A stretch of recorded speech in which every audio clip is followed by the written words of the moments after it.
Hi, podcast listener. Welcome to Truth About Exits, a show dedicated to pulling back the curtain to reveal what it really takes to get deals closed. You'll hear directly from founders of companies who have raised capital, sold their companies, and even those who acquire other companies for growth. I'm your host, Coran. I'm a deal maker, advisor, and when I'm not closing deals, I love to talk to others about their deals and what it took to get them closed. And now you can listen into these conversations too. For all the show notes and more resources, go to truthaboutexits.com. So today on the show, my name's Coran Woodmass, host of Truth About Exits, and my good buddy Dan Andrews has agreed to join the podcast today, but he's flipped the tables and has started interviewing me instead of me interviewing him. This podcast is new, so what's the concept? So the concept of Truth About Exits, thanks for asking, Dan, is I found now that I've been deal making for a few years and I'm talking to investors and professional buyers, corporate development guys that are doing this for a profession. What I've realized is doing one exit can be a good or a bad experience. And oftentimes people that have an exit instantly become, hey, I can help you sell your business or prepare for sale or think about selling, which is actually one of the reasons I wanted to talk to you. But what I've seen is oftentimes a deal that closes only more a timing thing. I call it almost lightning in a bottle.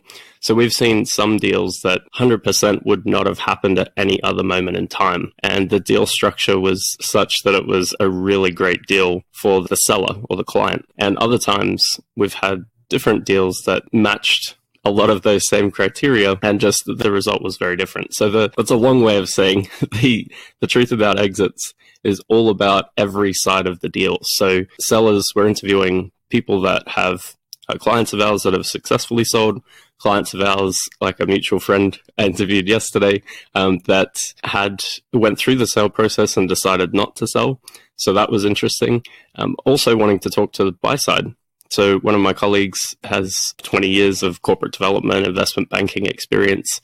So he's been on both sides of the transactions. He's done about 2.8 billion in deals. So we have a dedicated show once a week on this podcast to talk about his experience of doing things like roll-ups and deal structures and what it looks like from the buy side and the sell side, and also capital raising. So all of that will be super interesting. And then talking to people like yourself that have had an exit and then had some time to really think about it. And in your case, even write a book about it, which I thought was amazing, called Before the Exits. So we'll definitely get into that. So the title, The Truth About Exits, implies that there's something that's not well known in the business buy-sell world, like you're going to reveal something. So what surprised you? Like in your journey, what have you discovered that isn't typically talked about? Oh man, so much. And I do have some questions for you too, but I'll answer that one because that's a good question. So some of the things that surprise me, how people talk about, when I say people, business owners, how groups of business owners talk about exits, talk about buyer types. And partially because of non-disclosure agreements, you never really get to the heart of what the deal structure was or what it took to get to that level. It's like revenue in business. Everyone knows their revenue and talks revenue, right? No one talks about net profit or how much their business is sucking all the cash out of their life. Yeah. It's the same thing with an exit. You maybe have a public list price and people see that your business was for sale at whatever multiple or whatever list price. And then if it sells, the average person will assume that you got all of that cash at close. There was no other drama around the deal and buyers were lined up wanting your asset because it was the perfect business that had never been seen before. And that's just not the case. Most times people are selling for a reason. Most times it's out of fear. And I'd love to get your perspective on that too. But that's what I've seen. That's the most interesting thing, right, is how it's never the same. There's no two deals that are ever the same. Even if you're dealing with the same buyer, for instance, they'll see something completely different that you don't see, or they're at a different moment in time. Actually getting an exit, there's a lot of timing that goes into selling a business, which is why we focus on building as big a buyer pool as possible to give people as many options as possible. In deal making, I say one is none. So if you have one buyer that's interested, oftentimes that means nothing. You need multiple people interested. Do you know your deal volumes, like your sort of total deal volume that you've done so far? Yes. Can you say it? No. Why not? And there's a reason for that. There's a few things that go into that.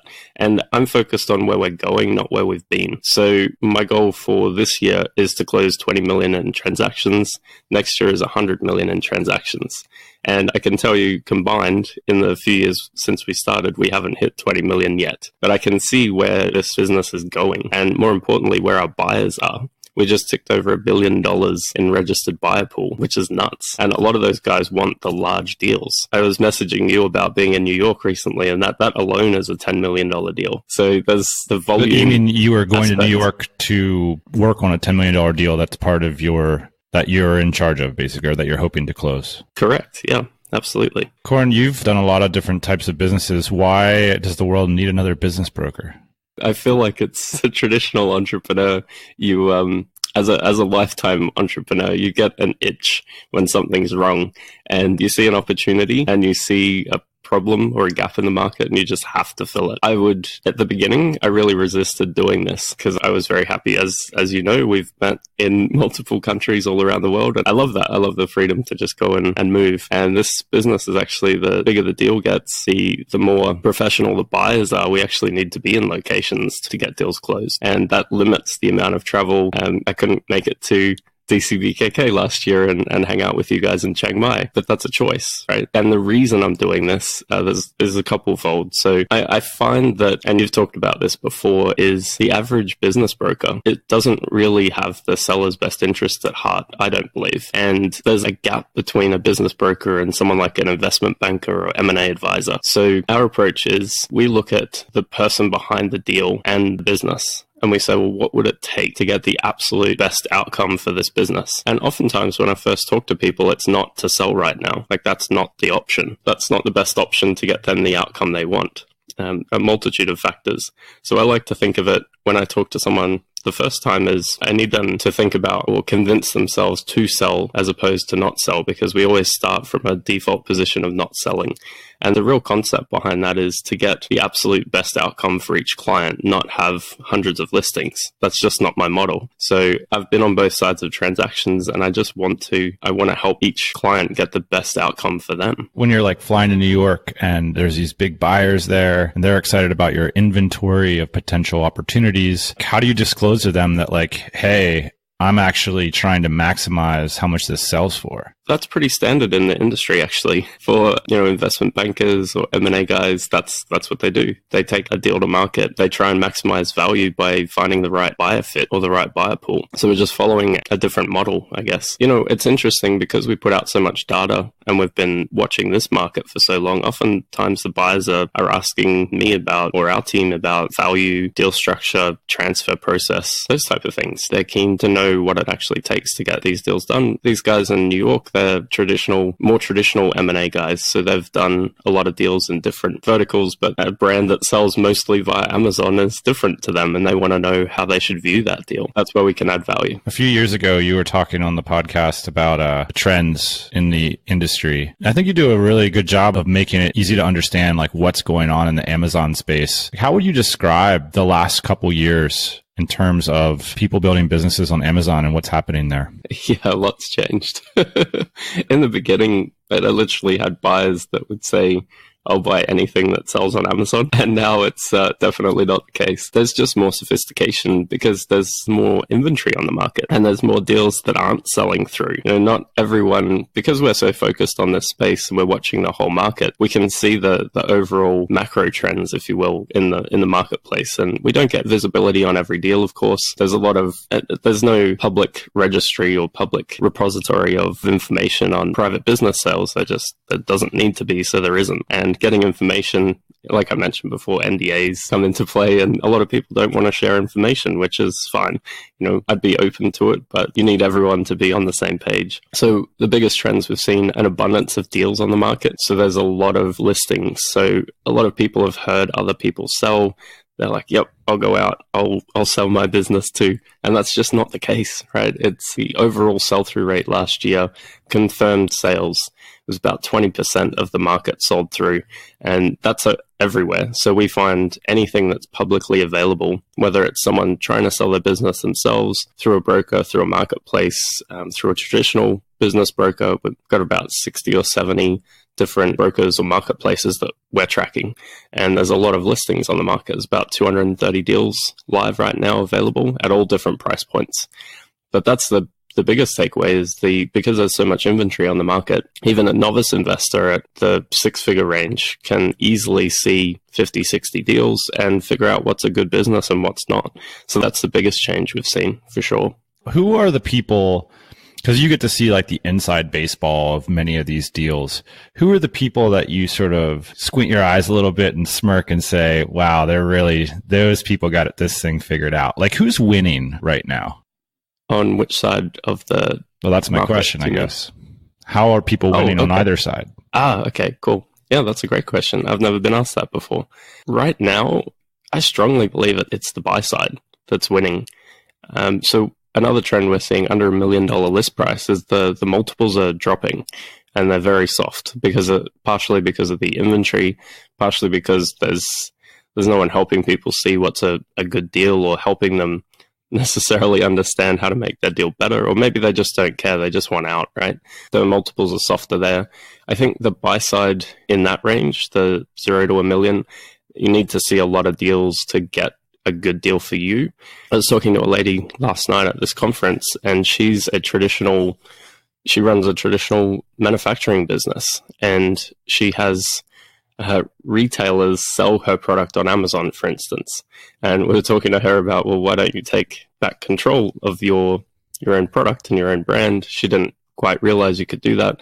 But then she was also saying that she acquired a small brand in the economic downturn of 0809. She went and bought another brand, and because of her distribution, she could blow this brand up. And we were talking to her about picking up Amazon-based brands and then putting them into her distribution channels, and she could get an easy win. Maybe she could double or triple the business in a year or two, right? Because of her existing infrastructure and relationships.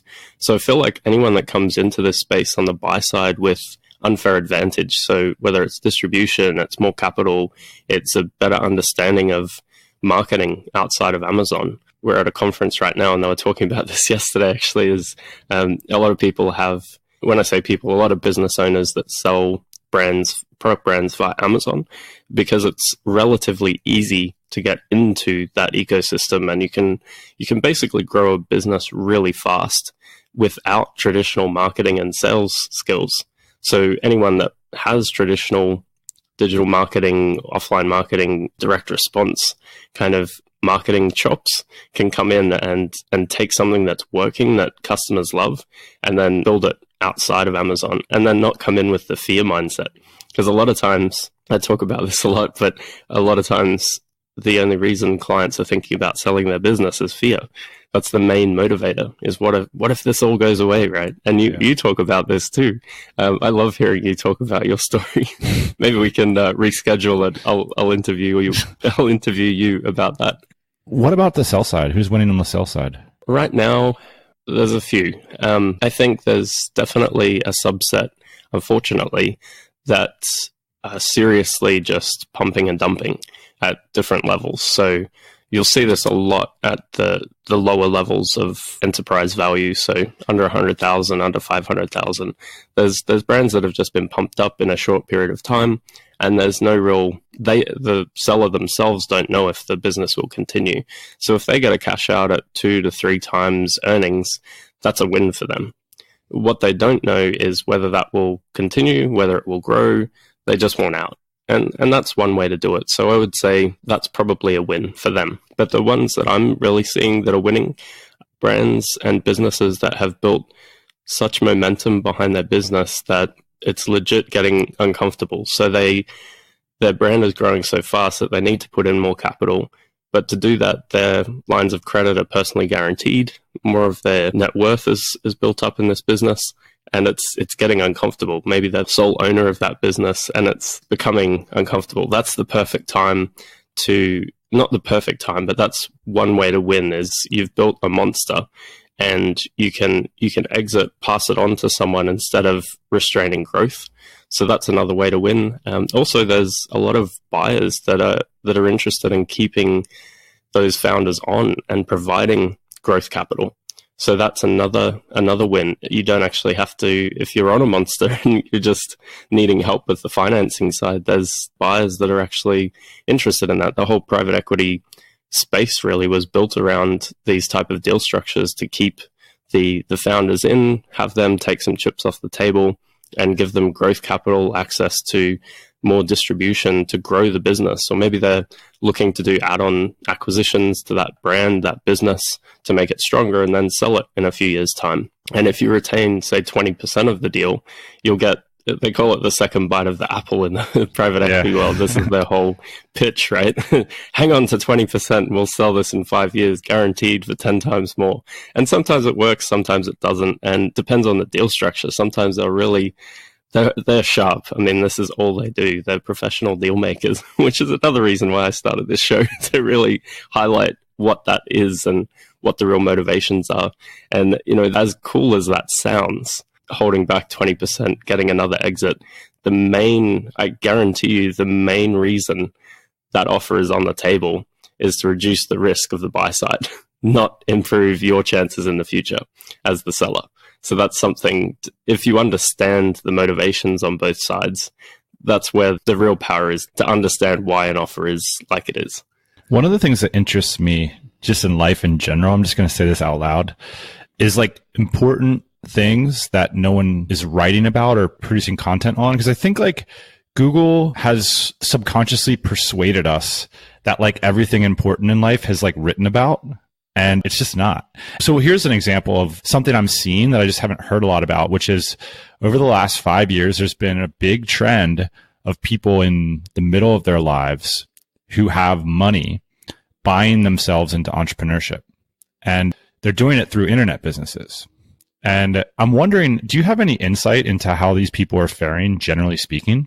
That's a great question. There's whole MBA programs on this too. I think it's Harvard have a course called Entrepreneurship Through Acquisition. I read a book by these guys. I can't remember the professors. We actually speak to a lot of these people.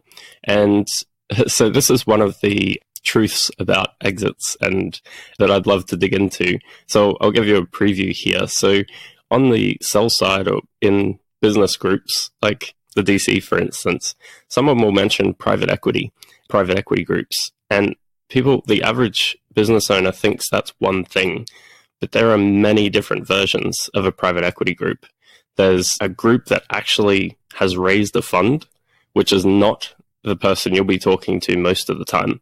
Most of the funds that I'm talking to, legit raised funds, have anywhere from $100 million to $100 billion with a B dollars. So they're not typically looking at a 7 or 8 figure or 6 or 7 figure e-commerce business, for instance. The people that you'll be talking to at that range on the buy side that say they're a private equity group and are typically independent sponsors, or fundless sponsors is the better term. What they actually do is they have some chops they either have an MBA, maybe they've done a program like I just mentioned, maybe they have some industry experience. They go out and find deals. They tie up the deal, and then they go back to their investors that they've already talked to about that concept. And their investors say, yeah, sure, we'll back you. They're rich. I often joke about this is golf buddies, right? That's what we're talking about right now. Passing the hat at the golf club is another way to view it. Okay. Just to decode the professionalism here a little bit. But what do these small private equity groups have to do with these independent buyers? Yeah, so typically I've actually come across some that are both. So they're in the middle of their career. Maybe they've had, there's 2 guys I'm thinking of right now that we've been through a couple deals. We haven't closed yet, haven't come to terms, but these guys are perfect examples. They worked for massive consulting firms. They've worked on billion-dollar brands. So they have chops in the space. Because they were executives, they earned good incomes and the like. They have a good network, but they also have the golf buddies, right? And their golf buddies are talking to them like, you've got all this experience, we'll back you, right? If you go find this type of deal. And they're on the flip side, they've come up with a thesis. They've banded together two guys that have similar experience. They say, well, let's go acquire these brands. So they have a game plan. But even these guys, they have background. They understand, in this case, because we deal mostly with Amazon-based brands, they understand the Amazon ecosystem, but they still need to go past the hat, right, when they go do the deal. So they've given themselves a 2-year window. I've talked to them a lot about what they're doing because I'm very fascinated by it as well. But they haven't actually closed a transaction yet. And I'm not sure if that's 100% because they've not found the right opportunity. Maybe they haven't come to terms like we didn't on the deal we were working on. They've actually put in a couple offers now on different deals. So I haven't seen anyone yet that's actually closed on that, as I've seen a lot of people thinking about that as a concept. However, there are I've seen one guy that had somewhat of a crossover between entrepreneurial and professional type career. So I believe he was a minority owner in a business that sold and then moved into being an independent sponsor and has now closed a number of deals. So put together the right team. So I don't think there's not an easy answer because I haven't seen too many on the other side. Yeah, and you don't have to answer it, but here's like a person that I'm dreaming of. And I've seen a few cases, but not many. This person is, let's say, 45, 50 years old, is a civil engineer, is really interested in the entrepreneurial lifestyle, has like X amount of money saved up for retirement and wants to chop off 200 or 100 grand of it to go out and buy an Amazon business.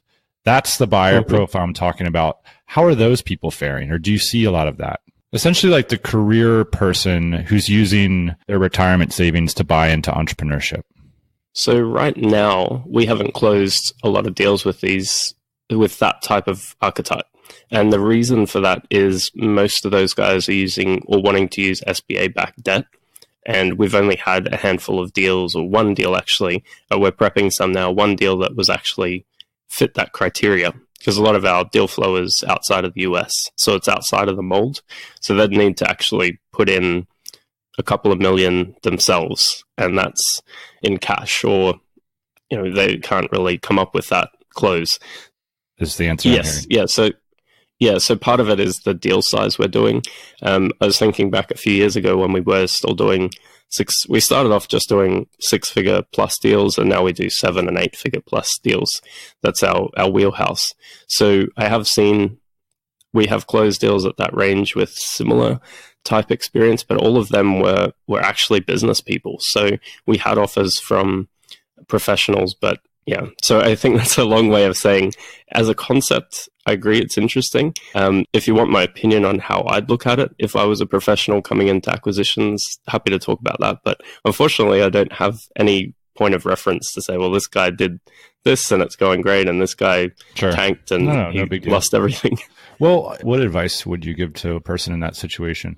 Yeah, absolutely. So I would study my ass off. If you want to go into Amazon, I'd learn everything there is to know about Amazon and see if it's a business model a business type you actually want to run, number one. Yeah.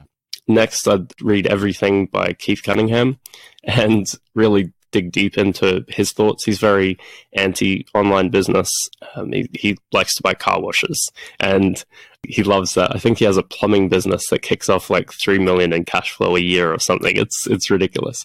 But he's a serial business acquirer and business owner as opposed to a business operator. He's the guy who taught Robert Kiyosaki basically how he thinks about Rich business. Dad. So yeah, exactly. So I'd go deep into that and get a handle on it, because I think from the outside you can look and see these returns and see the net margins, and they look really great. But if you're not coming into this space with an unfair advantage, and I call unfair advantage capital, experience, distribution channels, partners, it's high risk. It's not Bitcoin high risk, but it's high risk. Let me give you an observation. You tell me whether I'm bullshitting. I think that people who buy businesses with a view on like what they're lacking and what they're like expertise as an operator will bring to the table are generally not nearly as successful as people who just bring assets to the table. Specifically, like distribution is a big one. Like, so if, for example, I'm drawing maybe a gray line here, or a thin line here between operational expertise and like the asset of a distribution channel. So for example, like, let's say like, you know that if you buy a company, like its SEO rank will go from like 10 to 1 or whatever in its category. Like that's more of an asset to me than like kind of mindset where it's like, well, I'll run this business better essentially.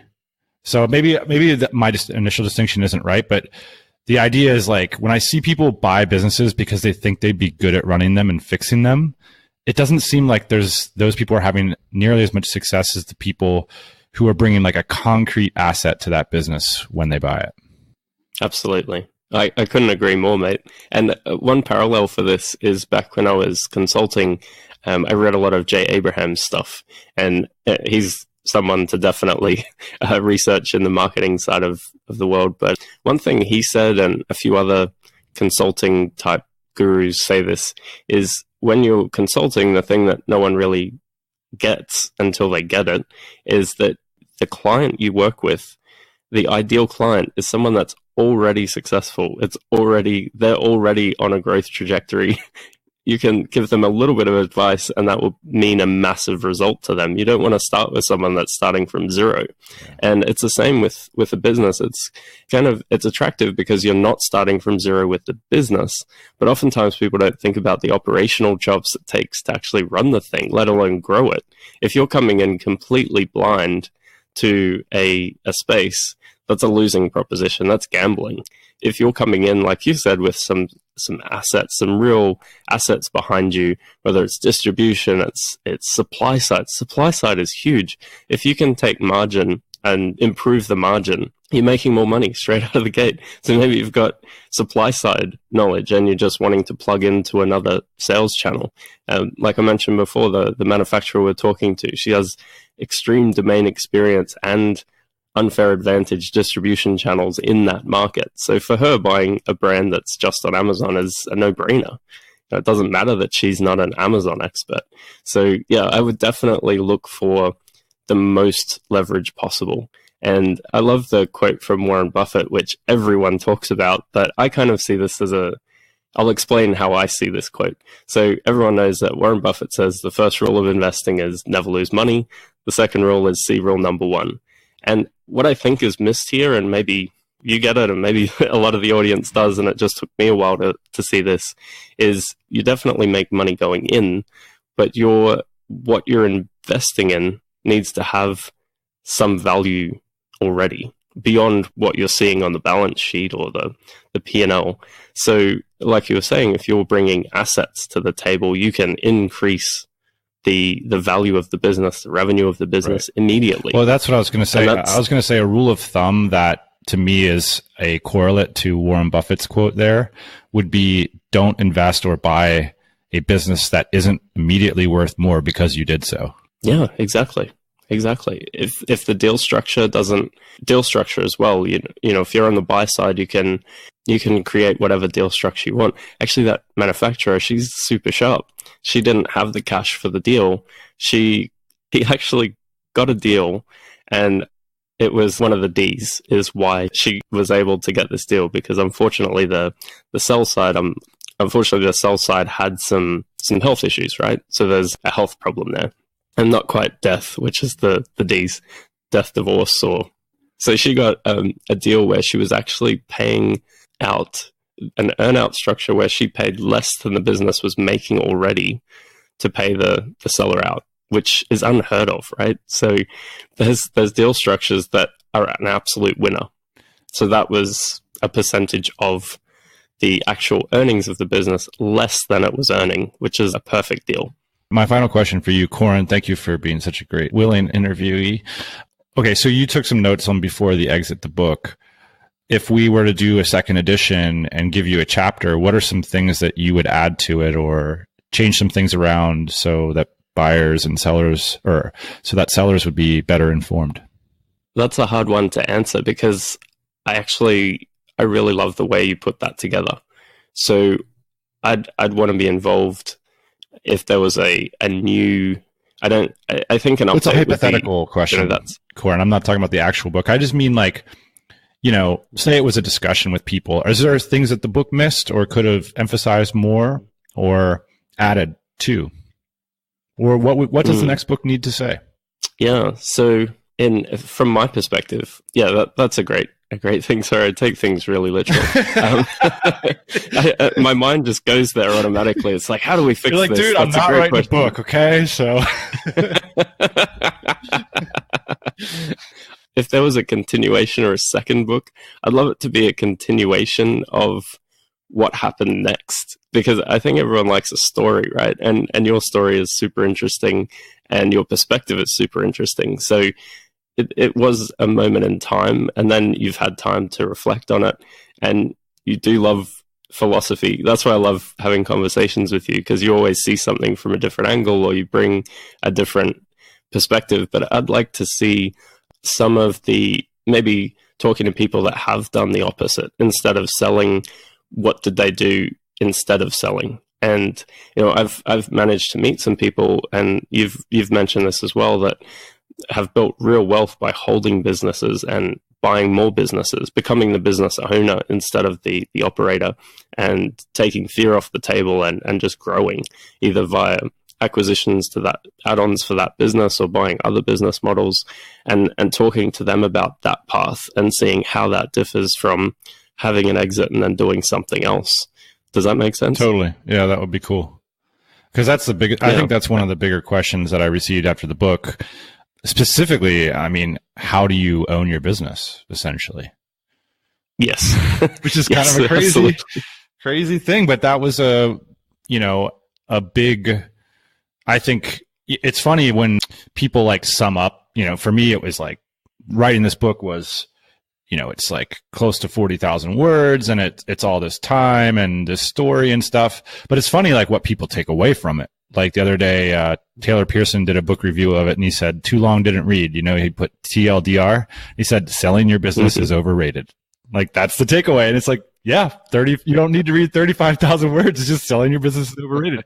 And on the entrepreneurial side, the biggest feedback I got was like, how do I not sell this thing, basically? Like, how do I maintain control of a business without having to run the damn thing every day? Yeah, it's an enormous, I mean, the reason I didn't include that, because it's like, well, your guess is as good as mine, because that's challenging, you know? I don't know how to do it. That's why I sold. Yeah. And that's the thought experiment angle, right? Yeah. I've had clients recently that literally read your book, know you personally, have had many conversations, maybe over golf with you, still decided to go sell, right? It's interesting to me because sometimes selling feels like it's the golden bullet. It's like, hey, I've built this thing to a point. I don't know what to do next. Let's sell it. Yep. And sometimes that is the best option. Seriously, that could be a great option. It could be life-changing money. It could be generational wealth. If you're unlocking that kind of cash, then yes, sell if you want to, right?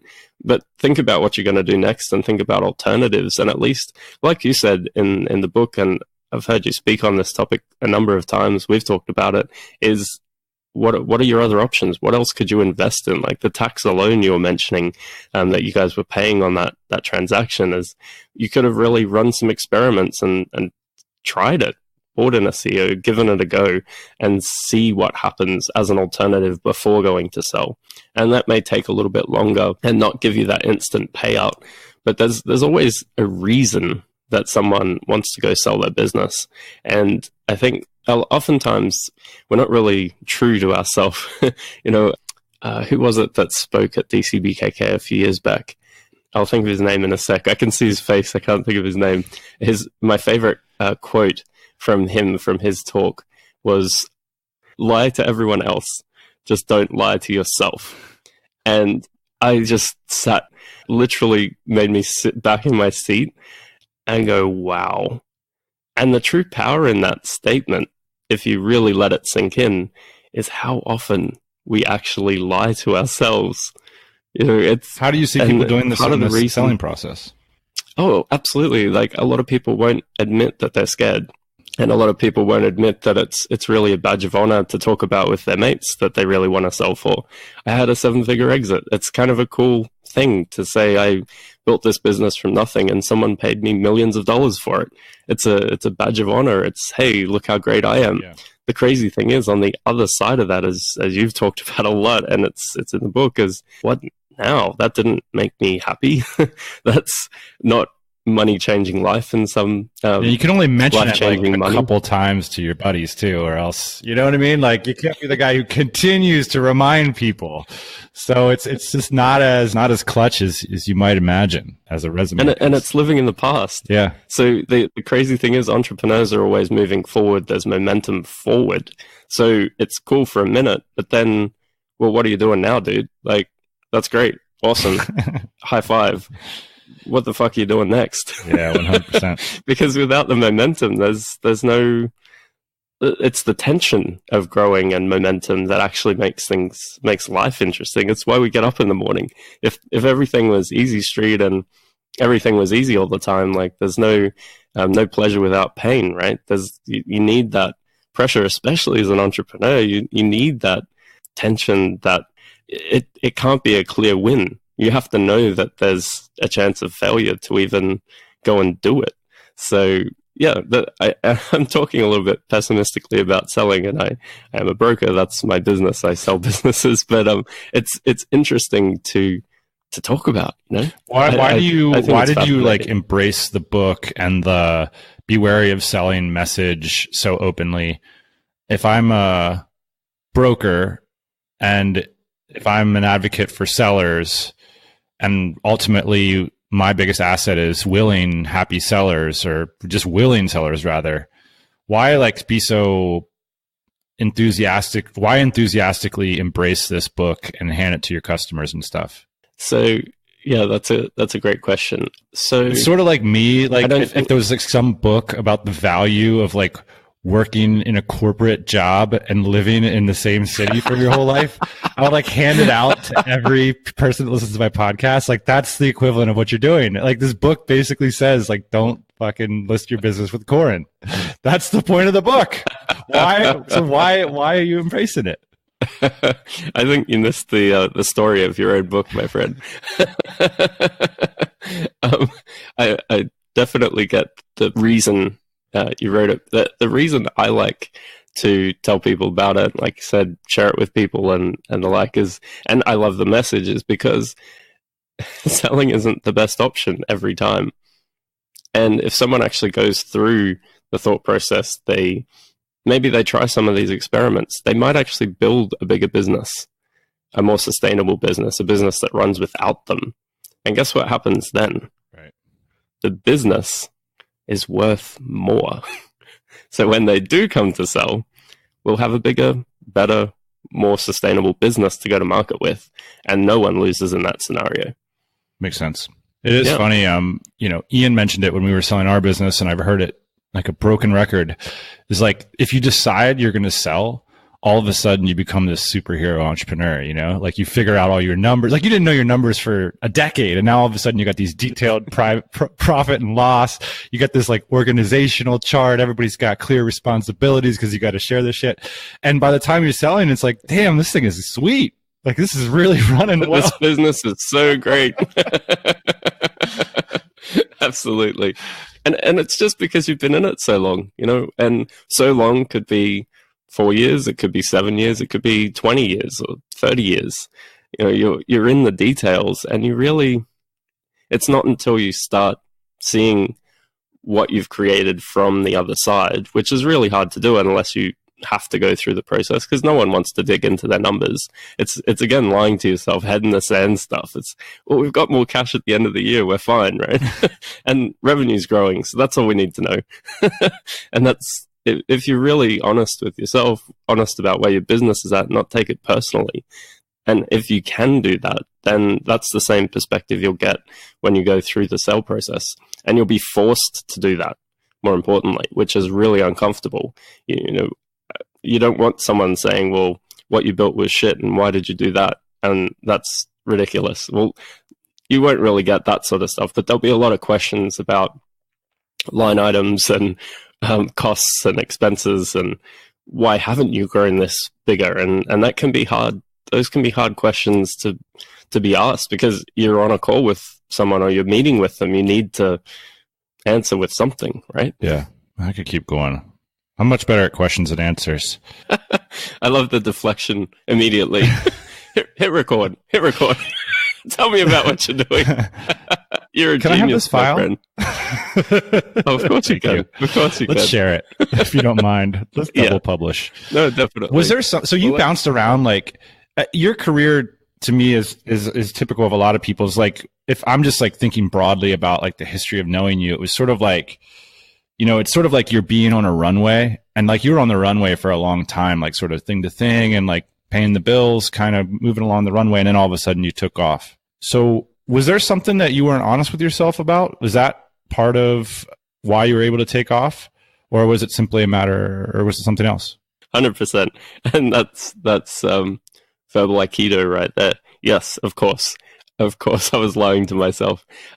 Interestingly, I don't think... So I'll give you how that happened. So you're actually to blame. So I was sitting in a cubicle back in Australia, and I was listening to this little podcast called the Lifestyle Business Podcast. And I heard these guys talk about entrepreneurship and coconuts, sitting on the beach, building a business. And I was like, I want to fucking do that. And so I went out there and I started trying it out. And because I guess you're the sum of the 5 people you hang out with, right? The people you hang out with really matter. And what I noticed was, being in a more lifestyle focused entrepreneur group, you kind of default into what other people are thinking is cool and what other people are praising others for. So, oh, wow, you have this type of business model, so that's really cool. You don't have to get on calls with people. Others might be a different way of gaming the system, and it's short term, but as of this Friday night, I'm king of the world. And I think I just needed to go through some of those different models and get access to it for myself. And it's funny, I don't know if we've actually talked about this, but a few years ago, we're in Berlin. We're doing the 4-hour work week lifestyle. We'd bought affiliate sites. We were building out our e-commerce business. So on paper, we were making money, but internally, I was bordering on depression. And that's super weird to say, because I had everything I thought I wanted, and I got there and I thought it sucked. And when I did deep dives and kind of figured out why that was, it was because as a person, I need to be talking to people. And now I realize I need to be doing deals. I need momentum. I need to have interactions with people that have the skill sets, a lot of money. Like these type of people, I can't get enough of talking to. So I talk to investors with hundreds of millions of dollars to deploy, and I just want to talk to them all day about what they're doing, how they're doing it, why they're doing it. That's fascinating to me. And if I can eventually close a deal with someone like that, in whether it takes a year, 10 years, 20 years, I'll still do what I'm doing, and I'd do it for free.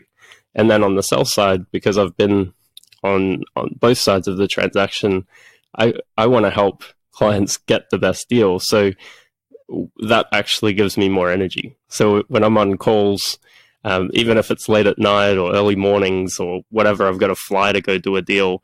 I might be tired when I get up. I might be tired after a long flight. But when I'm in that room and after I go do the deal, I'm beaming, absolutely beaming. It lights me up. And that's not the same for everyone. Back in the day, if I had have said and this isn't a slide on Chiang Mai, I love Chiang Mai, but let's say I was at Small House and I said, hey, I was up till 3 a.m. What's Small House? It's a little pub in Chiang Mai. I love Small House. Whenever we're there, why do you love it? It's like a lounge room with all your mates, but it's a pub. Although there's a few mosquitoes, so you don't necessarily want that in your lounge room. But no, it's cool. It's just a cool little dive bar. And so if you were there, what would you be saying? Yeah, so if I could rewind to those early days, and I know a lot of these guys are in different spots now, but even if I was talking, this is a better example. If I was talking to myself 4 years ago and saying, "Hey, Coran, I just flew out to New York and I was talking to these guys about this deal, and we're working on it, and we've got all this diligence work to go through, and we're on more calls, and there's tension, and we don't know if we're going to get the deal done." That would have been in my what I thought I wanted back then.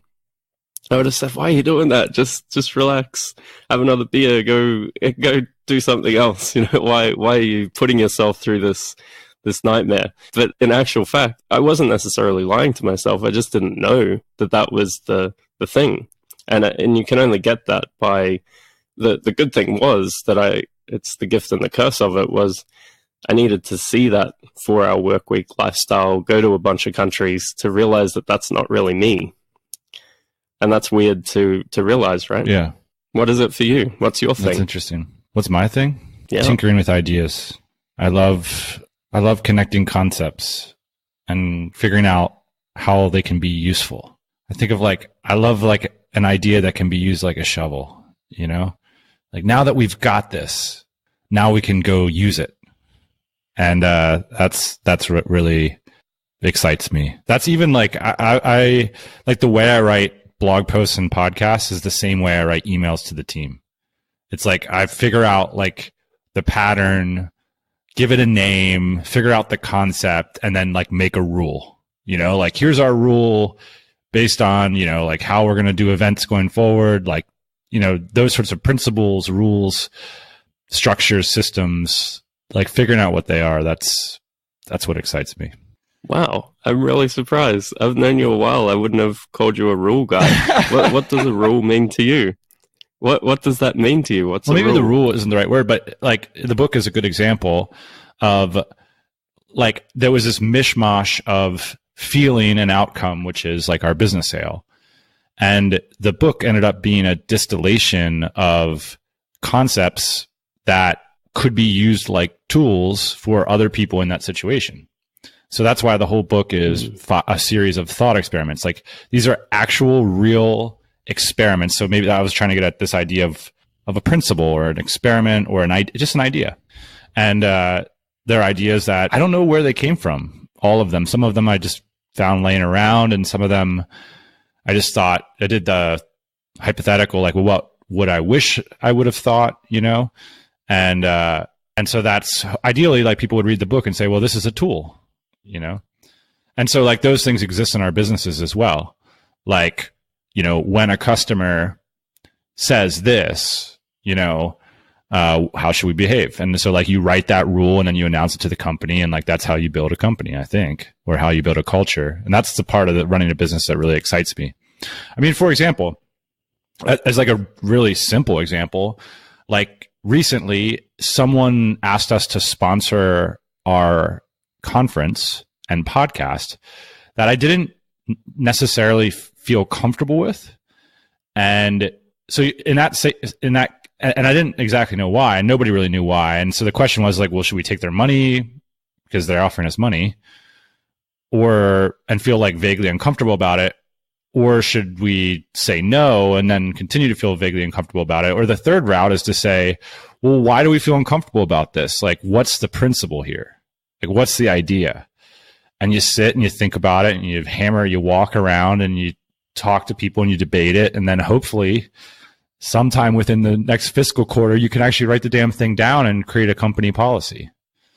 And that's always been the part of companies that excites me. It's the closest thing you can have. Like you get to like run a little country, basically. You get to write the Constitution every day. You know, you get to write the rules. You get to write the laws. You get to all that, you know, write the treaties. And so for me, like, you know, I guess like publicly people would know me as someone who talks a lot or writes a lot, but like that's always been how I grew companies too. So that's where that all came from. So setting the structure, so you get to be the rule maker, and that's what makes it interesting. That's awesome. There you go. Good question. Huh. I love it. So what would you? So my portion of this interview is running out of my interview's over. I'm stealing this audio, and I'm going to profit wildly off of it. I love it. Mate, I'm going to have to run. Fantastic. But I really want to reschedule because I have a ton of questions I didn't get to ask you. But I'm actually going to publish this because I think it's kind of cool, and it was fun. I love being challenged on ideas, and you're always a great verbal sparring partner like that. I love it. It's always more fun to ask than to answer. I'll tell you that much. So thank you. I'll get you next time. All right, buddy. All right, brother. Talk soon. Send me this file. I will. Thank you for listening to another episode of Truth About Exits. Now, whenever you're ready, here are 3 ways I can help you. If your company is doing between 10 to 50 million plus in revenue, and you want help to plan your perfect exit to achieve the highest value and best deal terms possible, or if you'd like advice on acquiring other companies to continue to grow your company, we can help. Go to truthaboutexits.com/consult. There you'll see a simple form to tell us a little bit more about you, your company, and your goals, and my team and I will take it from there. So go to truthaboutexits.com/consult. The second way I can help is become a guest on our show. If you've had a successful exit, you want to share your story, or if you're actively acquiring other businesses and want to share your criteria with our audience, go to truthaboutexits.com/guest. Let's connect, and I'd love to talk to you. The third way I can help you is one of my favorite things in the entire world is sharing the Truth About Exit stories with other entrepreneurs by speaking at events all over the world.